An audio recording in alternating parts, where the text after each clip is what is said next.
Watching Dead, the officially unofficial podcast for AMC's The Walking Dead. I'm Jim. And I'm Aaron. And this week we're going to be talking about Season 1, Episode 1, entitled Days Gone By.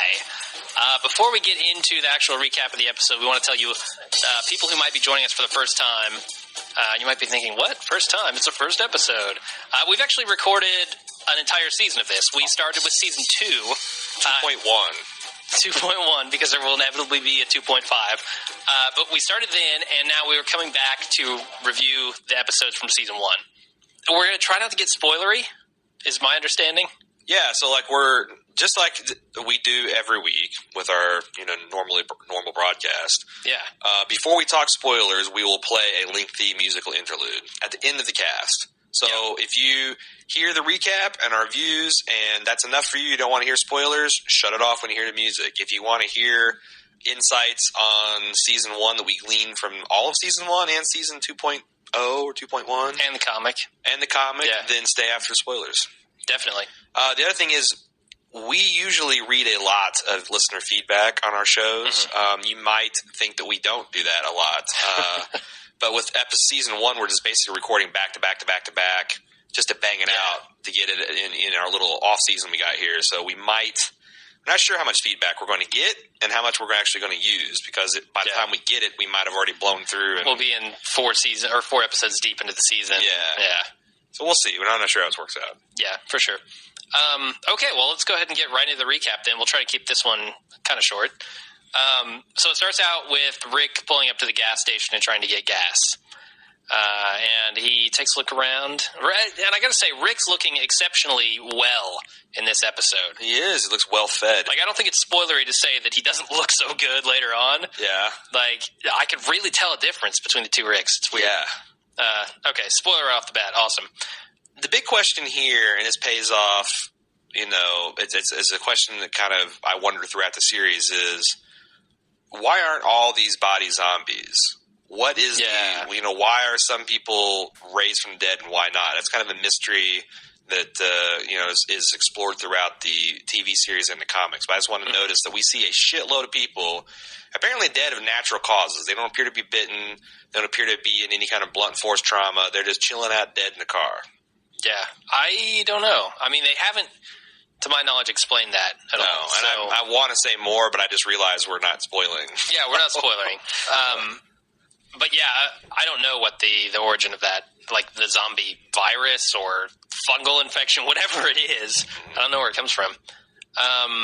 So we go, and he kills a zombie, and the next scene, Shane, it's a flashback. Yeah, but let's just say that undead children are creepy. Oh, yeah. And the creepiest. That's one way, because we talked about this at the end of our Season 2.1 cast. We're talking about ways they can make zombies creepier. Yeah. More zombie children. Throw a couple zombie babies in there. I will shut the TV off and have to leave the room and regroup. Yeah, definitely. The only other one who was scarier, and we'll get to this in a minute, is maybe Morgan's wife. She's pretty freaking creepy. But okay, so we go on to the next scene, and Shane and Rick are in their car. This is back before anything horrible happened, and they're talking. I noticed that for some reason Shane dips a French fry into Rick's hamburger ketchup. The ketchup already on. Is this weird to you? This is weird to me. It's the South, man. Yeah, ketchup is a free-for-all in the South, even if it's on your burger? Yeah. Man, okay. Well, then a moot point, I guess. But I really like Shane in this. He's I don't necessarily agree with what he's saying, but the way he's saying it, he just seems like a really cool, relaxed guy, Right. I mean, I, for one, agree with the premise of his arguments here. Do you? Largely, yeah. I think that it seems to be, I'm sure there's women that go follow around their men. Why the fuck can't you turn off lights? I'm sure there are, but I just think that statistically speaking, if you're going to bet money out of a couple, which one's a light flipper honor and which one's a light flipper offer? Just like if you'd bet money. I have no data. I'm sure there's ladies that leave all the lids raised up, too. You think so? They do the hover squat. I'm just saying, statistically speaking, it's unlikely. Why would you do that if you don't need to? All right. Why leave on lights, Jim? That's a good question. So then the next scene is a shootout where they encounter what they think are two dudes. Then, of course, the third one pops out and shoots Rick. I thought this was really like exceptionally well done when Rick got shot, because I didn't see it coming. It was like, okay, he got shot once, but in the vest, of course, because he can't die. Right. But then another guy pops out and nails him. That shocked me. And then I thought it was powerful the way Shane reacted. Like, oh shit, my partner is down. Yeah, right. Like, I need to get this guy help. Yeah, they really did a solid job here. I thought so. Competent direction. Who directed this episode? Why you keep talking? I'm going to. I did, actually. And so thanks for the compliments. I enjoy those. Next scene. This was a quick little shot of Shane dropping off flowers, which is very important because then we see Rick wakes up and he looks over at the flowers and the flowers are dead. And not just wilted. I mean dead. Yeah. They're dust. Evaporated. Yeah. So how long do you think it's been? Written and directed by Frank Darabont, by the way. Oh, good job. I will say that it has to be at least a week. Yeah. But that's hard to believe because don't you die after 3 or 4 days? And maybe if you're laying there in a borderline coma, not. And obviously you probably had an IV bag at some point. And the other thing is, are you assuming that Shane dropped off the flowers and shit instantly went down? And nobody's been tending to him for that entire time? Okay. So because I'm saying like 3-4 days of the flowers being alive. Gotcha. Then everything goes down. And then 2 days? So out of the week that it elapsed between the vase, probably 2 or 3 days until shit went down. Mm-hmm. Because if the dead were roaming the earth, I don't think Shane would be visiting his partner and bringing flowers. Yeah, if the news was saying don't leave your homes. So maybe it's only been 4 days. Yeah, that's what I think, yeah. And he did, Rick did look freaking dehydrated and emaciated, so it's not like, I believe he's a couple quarts low. Yeah, that transition from that young, healthy-looking Rick to the unshaven and dehydrated one is sharp. Yeah. So then he walks kind of down the hall, gets out of bed, and man, this is creepy. He sees that girl in the hallway who's been eaten, basically eaten in half. Stripped bare. I mean, as much of the flesh as they could eat, they ate. It was crazy. But I was wondering this entire time when Rick's like laying in bed and as he gets out, has he gone to the bathroom in those multiple days that we were talking about? I would assume his pants would just be full of waste. My impression is if you're on a liquid diet, that your bowels stop making poo after a day or a week or so of that. If he's been a coma for like a couple weeks, I buy it. Now, and then he'd probably have a catheter that at some point they didn't show it on camera because who wants to see a plastic tube being ripped from a man's dick? But it makes sense he probably had a catheter, so I think he'd be good to go. Okay. Catheter's bulging. Just a full catheter bag. Oh, shit, man. I was just thinking, like, what happens? What if that catheter bag had gotten full and things got backed up? Bladder infection. I was just reading. I guess that's one of the ways that I think Gaddafi tortured political prisoners. Now that he's been overthrown. Oh, horrifying. Super glued their penis shut. Wow. All right. Thank you, Reddit. Moving on. I know that. I know that's a thing. So what do you think about the stairwell scene? This is, I think, there's 2 creepy scenes in this show, and this is one of the neck and neck for which is creepier. Yeah. Because it just was, for one thing, in the comic, he gets attacked in the stairwell. Oh, that's right. So he's creeping down with this little match, and he's kind of like acting like maybe he smells something funny at first. I think it's just because it was the dust in the air and just him being a weakling at this point. But as he's walking down, I'm thinking, oh God, he's going to get jumped. Yeah. And then when the match burned out again, I'm like, oh my God, when it lights back up, there's going to be a zombie over his shoulder. And then it went out again. I'm like, okay, for God's sake, surely it will. Yeah. And then when he stepped out into the light and it like whited out and he couldn't see, I kept on thinking, and I think the show was really smart right up front to be like, okay, here's a classic horror trope. Yeah. You think you know what's going to happen, especially if you've read the comic.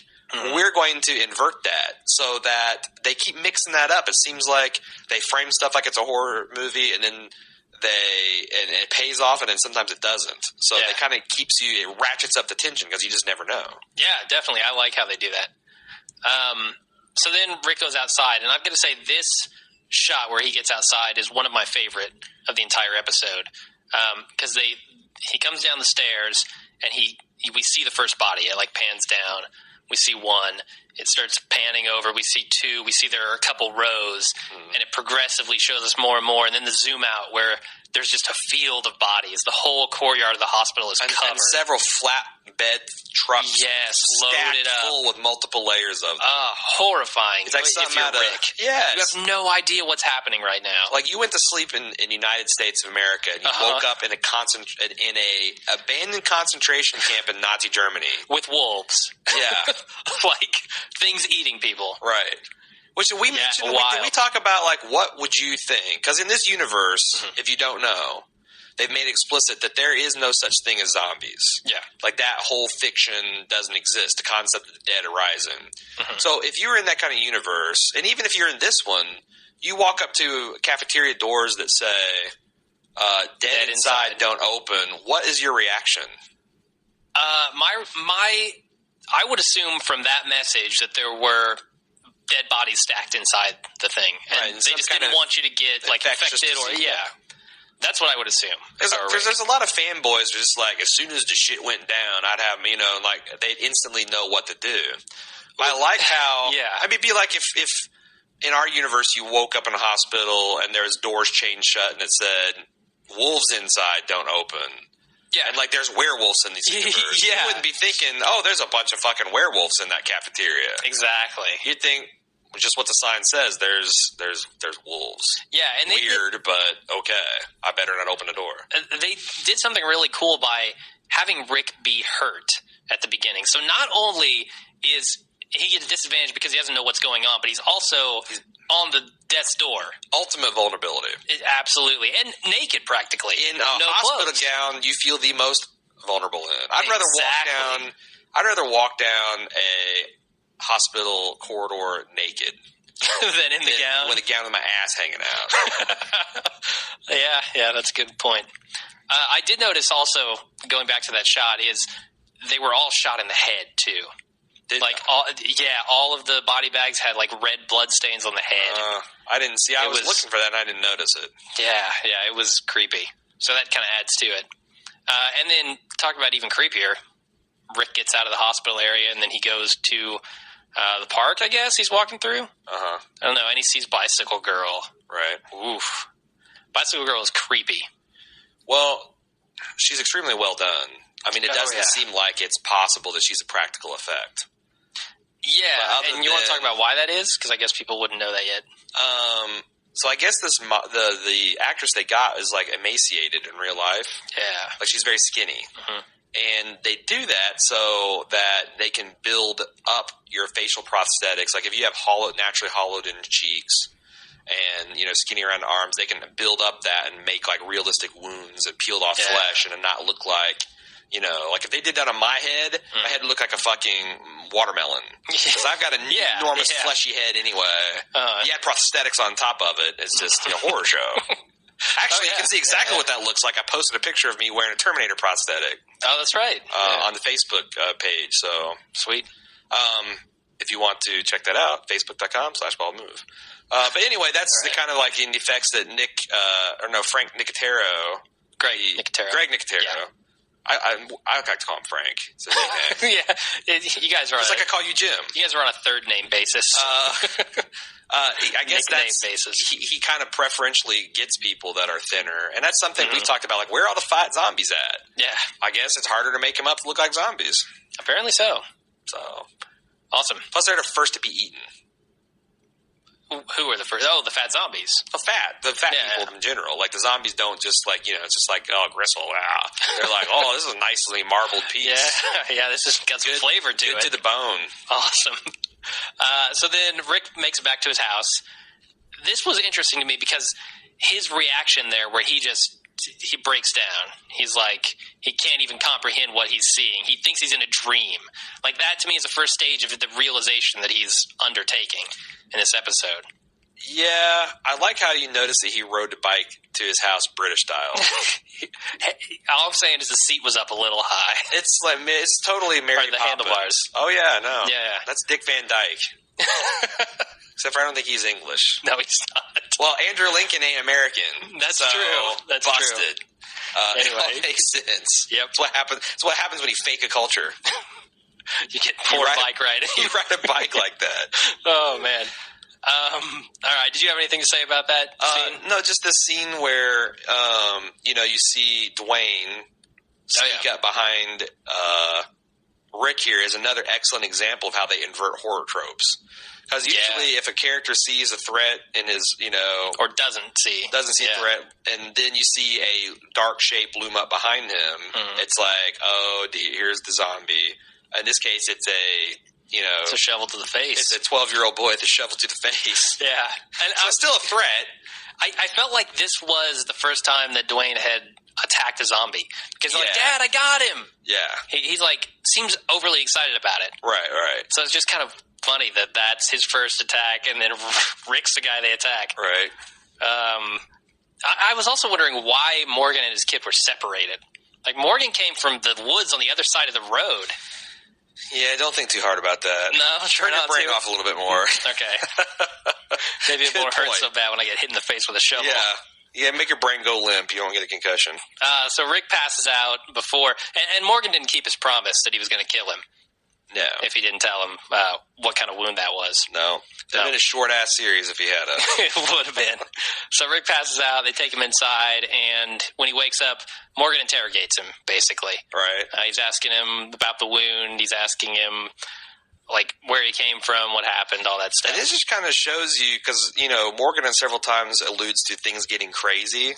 And so did, we've seen this, some of the other survivors talk about how crazy things got out there. He's asking him, like, where he came from, what happened, all that stuff. And this just kind of shows you, because, Morgan several times alludes to things getting crazy. And so did, we've seen this, some of the other survivors talk about how crazy things got out there.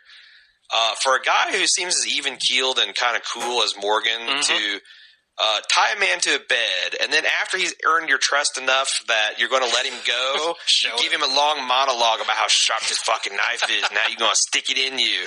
I mean, God, you really have to be careful about not just zombies, but your fellow survivors in this world. That, and I thought it showed on Morgan's part, because he is such a normal, nice guy most of the time, it showed the side of him that had to come out when this started. Yeah. He had to turn into that guy, otherwise he was dead and his kid was dead. Right. And he saw what happened to his wife. So I loved that scene. I thought it was really good. So then there are a couple more scenes where Morgan basically explains to Rick what's going on. And to the viewer. It's the data dump. Absolutely, yeah. But it was an effective one because Rick needed to learn this stuff too. And I feel like if he didn't just shut up, because at first he was like trying to go into sheriff mode, and that didn't work for him because he needs to know what's going on, otherwise he's dead. Right. So I thought that was pretty effective. I forget what else happens here. Oh, the car alarm goes off when they're talking. And Morgan's wife shows up, like we were saying. I thought it, when she was up by the door, the effect that they put on her eyes made it ultra creepy. Like her orbital bones had sunk in. And her pupils, too. Her whole eyes were black. If you're Rick, could you, even with the door barricaded, could you look that zombie right in the eye through the peephole? No. Without flinching? Honestly, no. And when it started turning the door handle, that's not cool. Not cool at all. That's one of the other signature creepy-ass scene. And this is the first time, because now this is like the fourth or fifth time I've seen this episode. Yeah. I think this and the little girl at the beginning, it kind of touches on an essential sadness to these zombies in this universe. Because everyone is endlessly debating about, are these people really alive, or blah, or are they all gone? But they have flashes of humanity. Yeah. Which makes you think that maybe there is somewhere deep down at least a ghost of what the person wants. Like this little girl wants to pick up a teddy bear. Yeah. And the and the wife wants to get back into the home where she last was with her family. That makes it even weirder and sadder to me. Yeah, that's actually one of the things that has come over to this from George Romero's original series. Yeah. Those first three, you've got very human-like behaviors from some zombies. So that's kind of from his universe. I'm glad they took that piece because it's, I think, a vital piece. Do you think that that's, do you think that that's something that is more instinctual or just a synapse misfiring, or do you think that shows some kind of low-level awareness? To me, it seems... I think Romero takes it to the point of there's an awareness. There's almost a consciousness there, yeah.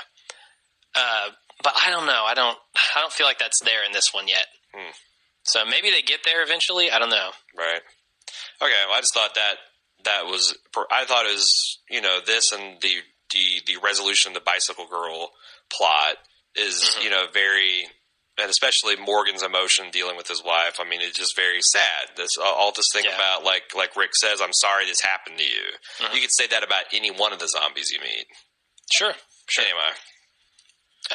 So then they leave the house, and you get the town drunk zombie out front, leaning up against the fence post. Right. And Rick learns how to kill a zombie. The baseball bat. Yeah, that's 101. You got to learn to walk before you can run. Interestingly enough, they're very, in this episode, careful about getting bodily fluids on them. He was going out there in a splatter helmet and gloves and all that kind of stuff. And beat that man down. Now, that's another thing that I think that people dismiss too quickly is that Rick had to be reassured. Now, these people aren't alive, right? Yeah. This is after he saw Bicycle Girl, after he saw the fucking dead hands in the room coming out, after he saw so I think people sometimes underestimate how hard it is to get over the inhibition for killing another human being. And I think maybe the thing that got him over that was seeing the zombie through the people. Yeah. I think that's what pushed him into these people cannot be saved. They're dead. You think so? I think so. I think he was still nervous, and then when that guy rose up and tried to attack him, then he kind of had to do what it had to do. But, that was his first kill, and he needed to be reassuring. So, some people, like I said... But he was out there with the baseball bat and the thing already, so he meant business, Yeah. He was certainly prepared to do what he needed to do already. No, but he was hesitant. He wasn't gung-ho about it. No, he wasn't having fun, for sure. Right. Like I think most fanboys think they would. Oh, hell yeah, I'll just go bash some heads in. Yeah, right. Maybe eventually you get to Woody Harrelson. Maybe start off more Rick Grimes. I do love the Woody Harrelson characters. Right. So then they stop off at Rick's house, and he figures out that his family might be alive. I really liked Morgan's acting here, man. This guy can act up a storm. Yeah, I actually missed the fact that, well, shoot, it's hard to not drop spoilers subtly. Yeah. I missed the fact that our story with him so far has ended.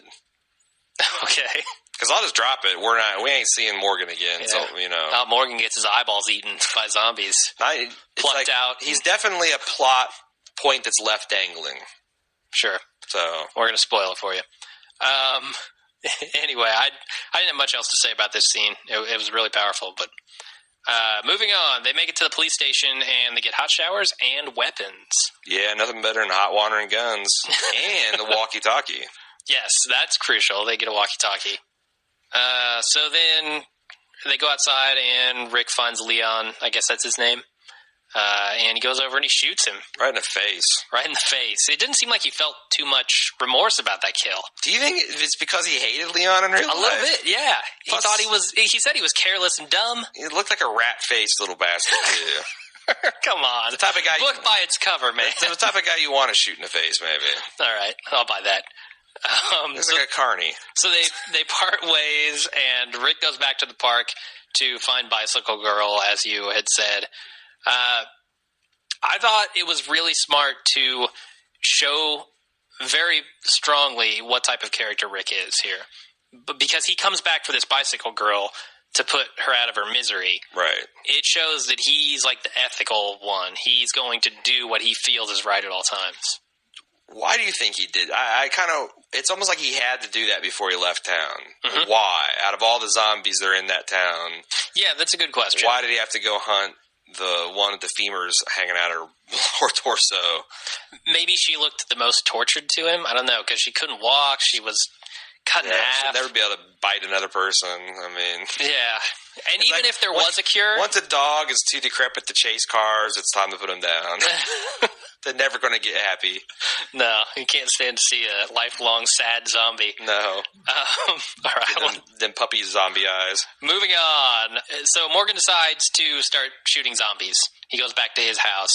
He's got the gun out in the window. He decides he's going to kill people until he finds his wife. Which I got to say, Morgan's wife was super beautiful.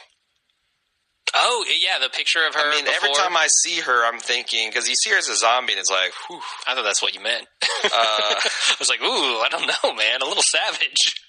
No, every time I see her in the pictures, I'm thinking, damn, that was a good-looking woman, and clearly Morgan loved her, and, it probably would be hard to put your loved one down. And I want to talk a little bit about that in the spoiler section, too. Okay.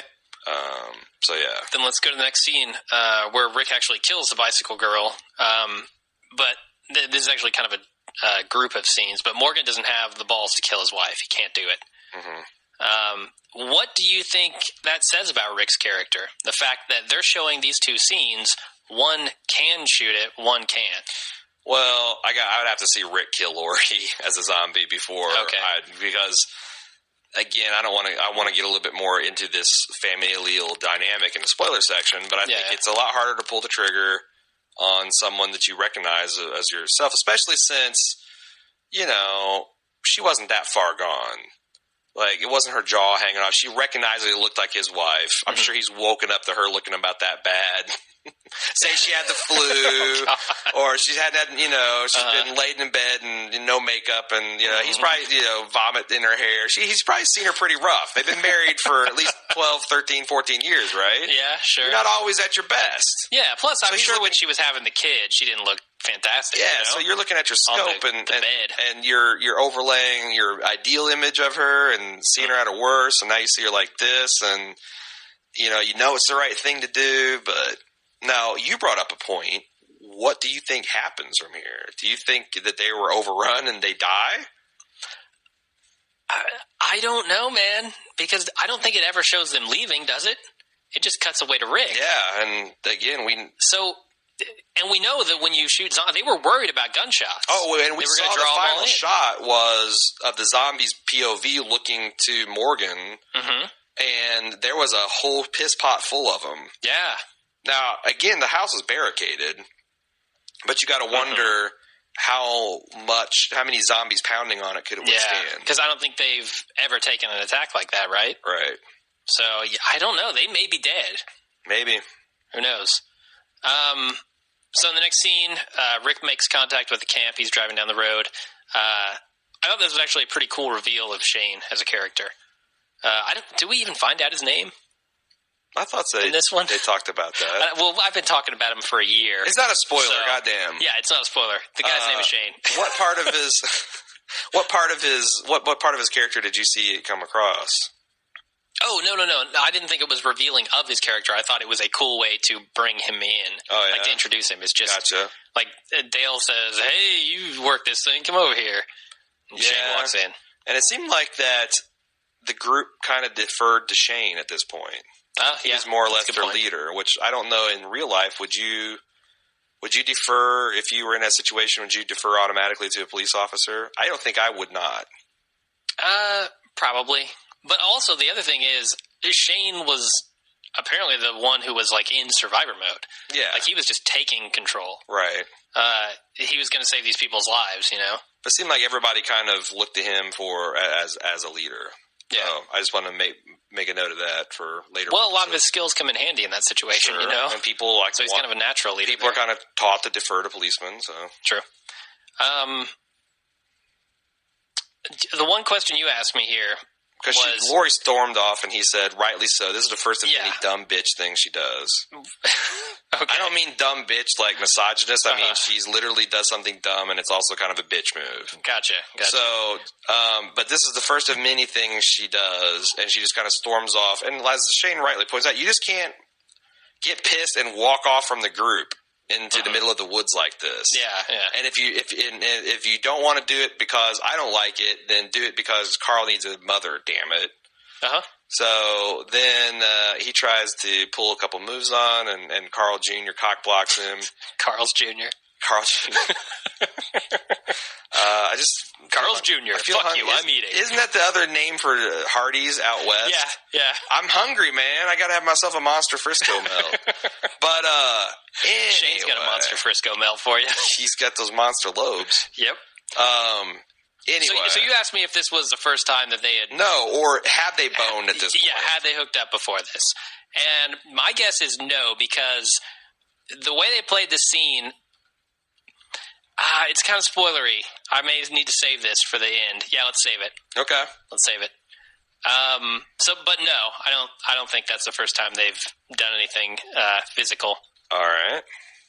So then Rick stops for gas, and he goes up to this house, and it's abandoned and/or It's a murder-suicide. a coffin. Yeah, and this shot where it says "God forgive us" on the wall seemed like it was straight out of the comic. I think it was. Yeah, I've recently read the first 6 or 7 on my Kindle, and I believe that is like a shot straight out of it, including finding a horse and all that kind of stuff. Okay. Yeah, that felt very... Rick finds a horse now, which is apparently the love of his life. He's like seducing this horse. It's a little creepy. He wants to propose something to it. Yeah, he's got a ring for it. The love between He's got the honeymoon planned. A horse and his man. The love that dare not speak its name. Oh, man. Awesome. So he gets the horse. He starts riding it to Atlanta. Because that's where he's going. Isn't it a long way? I mean... Where is he? I think they start off in Kentucky. What? That's what I understand. He rode this horse for a long time. And they make it all the way to Atlanta, Georgia. Is that true? I believe so. Because if that's true, that extends the timeline quite a bit. Oh, true. That is true. Yeah, interesting. Yeah, you look that up while I'm talking. So I really like this shot. This shot of Atlanta when he gets there is fantastic. And you said it best. You said it was iconic. I really think it is. It's like an I Am Legend shot or something. Mm-hmm. And I'm convinced they spent most of the budget of the episode on that shot. You think so? Oh, yeah. 95% of the budget. Oh, no. Okay. No, I think it was like a matte painting or something, but whatever. But it's epic. It says he's from Cynthiana, Kentucky. Cynthiana? According to the Walking Dead wiki. All right, well, that is a long haul. It sure as hell is. So what did it take him, like a week on horseback? I don't know how long you'd take. I mean, keep talking. Okay. I guess that's Robert Kirkman, the creator of Walking Dead's hometown. Oh, interesting little fact. Yeah. So you look. I'm gonna Google Maps this while you're blathering. Yeah. So he goes into Atlanta a little further on his horse. A couple zombies find him. The bus zombies. They start coming out, and it's got to be when you see a helicopter going overhead. It's got to be so disheartening because you know they can't see you. Mm-hmm. You know, and you're not going to catch up to them once they're past you. But the only other thing that would be worse is seeing a plane. Because they can't even stop. So it's 413 miles, 6 hours and 52 minutes by car, according to Google. Mm-hmm. However, Rick had his car for a good long while on that. Assuming he had a full tank of gas, which you would assume he's going to get he's going to get 200 to 300 miles of that trip. Mm-hmm. So if that's true, and it's 413 miles, maybe he only had like a last 100 miles. Like maybe he got to Dalton, Georgia, and he only had 100 miles to go. Yeah. I think maybe a couple days. Yeah, I'd say it probably added a couple days, yeah. Yeah, okay. That's not too long then. But yeah, so then the zombies get a hold of Rick. He mistakenly rides his horse. He would have been better off just walking into Atlanta. He could have run through that pack easier, because I think the horse was so frightened that it wouldn't do what he was telling it to. Well, I think what happened is if he had been on the ball and ready to urge it on, but he basically didn't give the horse any input, so the horse did what it wanted. Decided to be like, well, I'm going into flight mode now. Yeah, for sure. So then the horse falls over, and he's lucky they ate that first because he's able to escape by the skin of his teeth, and he gets under the tank. And I really like how they're showing how desperate of a situation this is, and how not in control Rick is, because he's almost taken his own life here. Mm-hmm. He was willing to do it. He was about to do it, and then he noticed the hatch. Had one bullet left in the chamber, Mm-hmm. and made his peace. Yeah. So it really felt desperate to me. Right. And then when he gets in that tank and he fires that last bullet, the hearing damage. He permanently damages his ears there. Right. Oh, God. I'm telling you what, I don't know what the sound of that 357 Magnum. Yeah. Going off inside an enclosed space, metal like that. Mm-hmm. Yeah, it'd be like a flashbang hitting you, I'm sure. Pretty much. So later in the series, Rick has a lot of trouble with his hearing. Zombies sneak up on him all the time. No, kidding, not spoilers. So then Glenn calls him on the tank. We don't actually know who this is at this point, but that character's name is Glenn. Spoiler alert. Whatever. Right. Which just happens to be able to talk to the same frequency that the tank is on. Maybe he was sitting out there for several minutes, like trying the different frequencies. Trying hey, dumbass, as I gave the whole speech. Yeah. Maybe it started, he was just like, hey, buddy, are you okay? But by the 30th channel, he was had an edge to him. You stupid fuck, you better be on this channel. You fucking dumbass redneck. You happy in that fucking tank? Now I gotta contact your ass? Yeah, I can see that. I like that it was an organic speech. Filled with rage. Right. So that's it. The episode ends.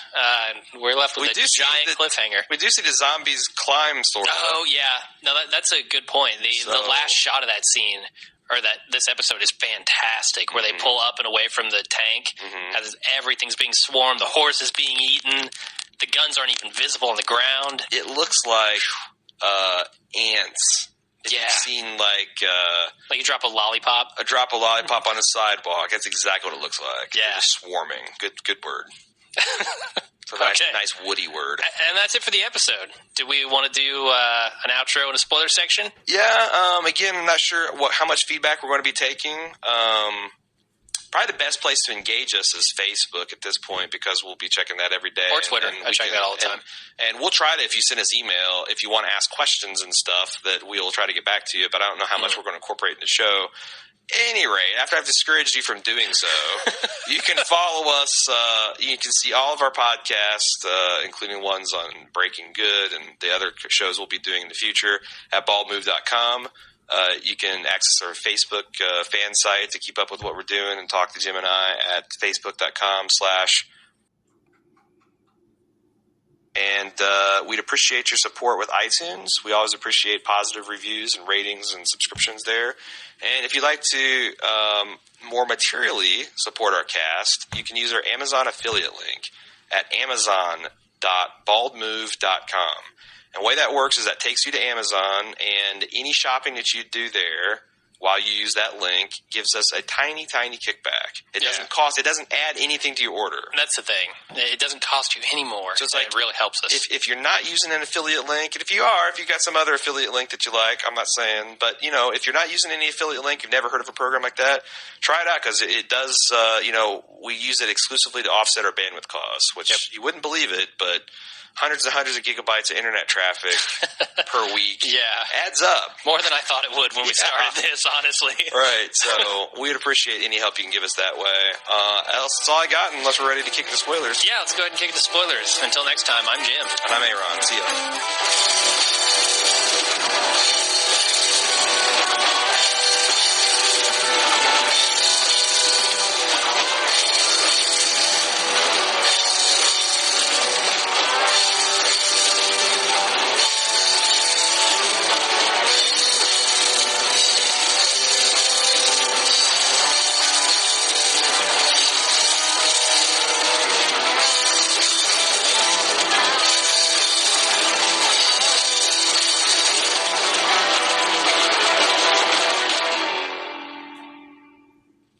We're back with the spoiler section. I don't know what we want to talk about here. Well, I kept track. You did keep track? Yeah, okay. I did. So, I have one thing to speak about. All right. That's it. Hit me.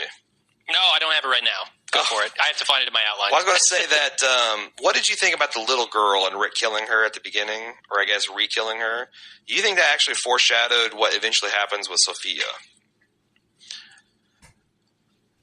Or do you think that was just a way to grab the audience by the nuts? Yeah, I don't think the writers thought that far. Because they're not the same writers. There's no way they could have thought that far ahead. It's not even the same people writing the show anymore. I don't know that you can say they're not the same writers. No, they're not. They have the rotating cast of writers now. Well, every place has a rotating cast, but they usually hammer out some kind of loose outline that they all stick by. Yeah, I don't think they thought season 2 because they didn't even know if they get past season 1. Do you think that scene influenced season 2? Like they're like, okay, like this given the idea because that's not from the comics for damn sure. Yeah, definitely not. I don't know. I mean, I don't really have an opinion on it because I don't think the writers knew. Okay, do you think it works as a nice echo, or does it not affect your enjoyment of the latter scene at all? Do you not see these as connected? I'm 100% indifferent to this episode. All right. All right. No. Okay, so we talked a lot about how long it takes for Rick to kind of come to grips with the new reality, despite seeing the bicycle girl, despite seeing the dead people at the hospital, besides he's still, are you sure these people are dead? Mm-hmm. And how reluctant Morgan was to kill his own wife. Yeah. Put those together, and then tell me how that makes you feel about Herschel now. It makes me feel like he's an asshole who doesn't get done what needs to get done because Rick does it. Well, yeah, but you don't understand. Herschel has been both isolated from seeing the most of this horror. Yeah, and I guess that's not part of Rick's family that he kills. The zombies are in his face, so he's got basically Morgan's problem and Rick's problem put together. Yeah, that's a good point. And a lot of people call him out of being stupid and how ignorant. Yeah. It's like I kind of, as I was watching this, got a new appreciation for Herschel's character. And that's how hard a very good point, yeah. And also about, like, I really am up in the air about how he's going to react long-term to the events of the end of season 2.1. Yeah, that raises a lot of questions. I'm hoping they know what they're doing. You know, they've gone back and they've looked and they've said, hey, these parallels are here. Maybe. Now, I got to call dumbass on you and me, Jim. Oh, yeah. Double dumbass on you. We pilloried this show in season 2, like, because they had this plot device where Rick would give this monologue in a shitty Southern accent on the walkie-talkie to nobody, like every episode, and we're like, this is stupid. Do you not know how walkie-talkies work? It's not like you're leaving voicemail, dumbass. Well, then I was watching, and Rick says the following words. Take this walkie-talkie. I'll broadcast a few minutes each day at dawn. When you get close to Atlanta, that's how you find me. He's using it as a so when the GPS. When the sun comes up, I'm going to be broadcasting. So when you get close to Atlanta, we'll know when we're broadcasting together, and I can tell you where we're at. Yeah, that makes perfect fucking sense. Perfect sense. So that's why he's talking, even though because he's just waiting. That one of these days at dawn, he's going to hear Morgan on the other end. Yeah, and I was speculating that he feels all bad about leaving Morgan and stuff.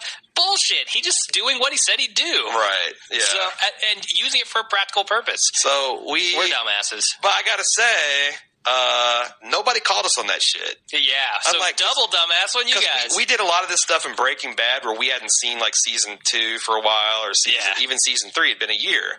And there's a lot of people that just finished watching and they're like just berating us about how, and like here in this show, we didn't get that because I don't think a lot of people were rewatching these episodes. Yeah, maybe not. So, anyway, I just thought it was a little interesting.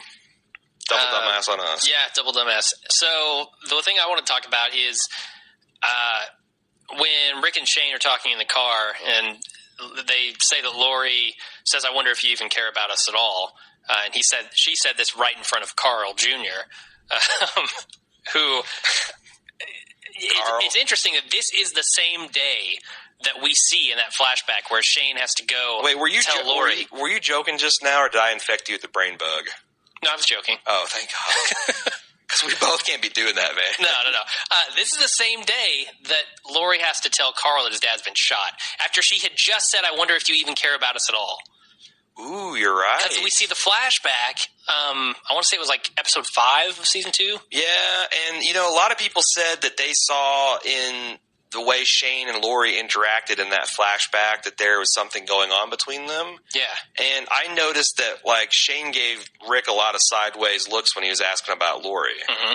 So asking how their relationship was specifically. Yeah, like just giving after some a fight. Like I didn't notice it at first, but the way he's given some pretty significant looks. Yeah. Like he was maybe some fishing. Yeah. So I thought that was surely they meant to build that up. Yeah, and I was actually hit by how focused they've been on keeping characters the same. Because Shane has not changed. No. Shane has just... kind of the levels of veneer have been stripped off of him. Yeah, he's and been now you're set seeing free. it in more raw form. Yeah. So I'm actually more impressed with season 2 now, having gone back and really watched episode 1. Well, slow your fucking roll, because there's still no excuse for episodes 1, 2, and 3. No, I got you. mean, Sophia is bullshit. For episodes 4, 5, 6, 7 do a lot to redeem, and the reason why I was given the season a 7, maybe 8 rating, but episodes 1, 2, and 3 are horrible. No, I'm on board with 1, 5, 6, 7. No, 2, 3, 1 is 4 a mess. were a joke. 1 was. Did you not remember the double Jesus speech? Yeah, but the zombies on the road. Yeah, there was a 10-minute awesome. stretch. It was awesome. All right, I'll give you're you right. that. 15 minutes was awesome, and an you give hour it a was 15? shitty. Yeah. All right. So anyway, so let's talk about the question of whether Shane and Lori had boned at this point. Oh, boning. Point. Yeah. So, Why did you think they hadn't? Because that's where I'm leaning to. Well, we see in that flashback, the same one I was talking about with Carl, and this is what made me think of it. She's talking to her girlfriend, apparently, and she says, Rick doesn't take charge enough or something like that. Like, she wants a take-charge, aggressive person. And in this scene, Shane very much shows that. Too. Didn't she use... Yeah. But in that scene, Shane very much shows that, in my opinion. He's both protecting her and taking charge, and that is what Lori wanted in Rick before all this shit went down. Right. So I think she sees that, and then they just meet up with a kiss there. Right. I think she just realized it in that scene. Right.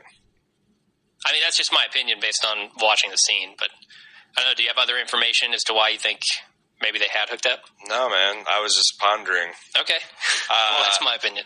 I thought the only evidence for is just how quickly he went from like yelling at her and fighting to pulling her in for that kiss, and that wasn't just like a halting kiss. And as an adult, like no longer as a horny teenager, but as an adult, if I start kissing someone like that, it's going to get to fornicating levels pretty soon. Yeah, well, Carl's Jr. stopped that. I know, but I'm saying is, right. like, if you're at that stage in a relationship where you're passionately making out and you're an adult and there's nothing, there's no religious preconceptions or any other things stopping you, you probably would have sex at the earliest opportunity. So I'm thinking that they probably have either already had sex or they were going to have sex later that night when Carl went to bed.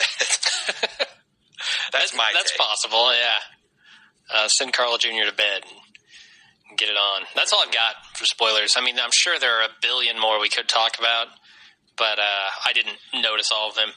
Yeah, like I said, I think I got... And a lot of them are, very significant. I think I got all the spoilers out of me. Okay, well then that's the show for this week. We'll be back hopefully next week, or maybe sooner, who knows. Yeah, we might. I mean, I would like... It's not going to work tonight for this, but I've got 2 pretty empty weekends, the New Year's Eve weekend and the weekend after that. Yeah. It'd be nice to like do a couple of these back to back and just get it banged out. For sure. Because Justified's coming. Yeah, Justified. And then Walking Dead's coming back, and then Mad Men, and then Breaking Bad, and all the shows. It's going to be a shitstorm. We're going to cast all the shows. Awesome. All right, well then tune in next week to hear us talk more Walking Dead. Thanks. Bye, guys.